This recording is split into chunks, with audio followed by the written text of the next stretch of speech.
ഇത് ചെറിയൊരു വീഡിയോ ആണ്. ഇത് നമ്മുടെ വീട്ടിൽ കറിക്ക് ഒന്നും ഉണ്ടായിരുന്നില്ല. അപ്പോൾ വീടിൻ്റെ ബാക്ക് സൈഡിലുള്ള പറമ്പിൽ പോയിട്ട് ചൂണ്ടയിട്ട് കിട്ടുന്ന മീനുകളാണ് ഈ വീഡിയോയിൽ കാണിക്കുന്നത്.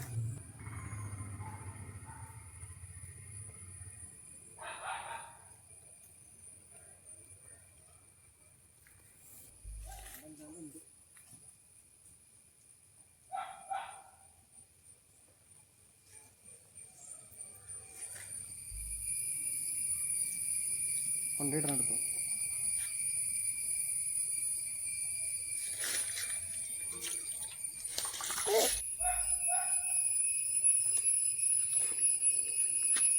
കല്ലുരുട്ടി, വീണ്ടും കല്ലുരുട്ടി. വേണ്ട, ഇത് കല്ലുരുട്ടി എന്ന് പറയും. നിങ്ങളുടെ നാട്ടിൽ ഇതിന് എന്താ പേര് പറയാ? കല്ലു. ഇതാണ് നമുക്ക് കിട്ടിയത്, മീൻ വറുത്തത്.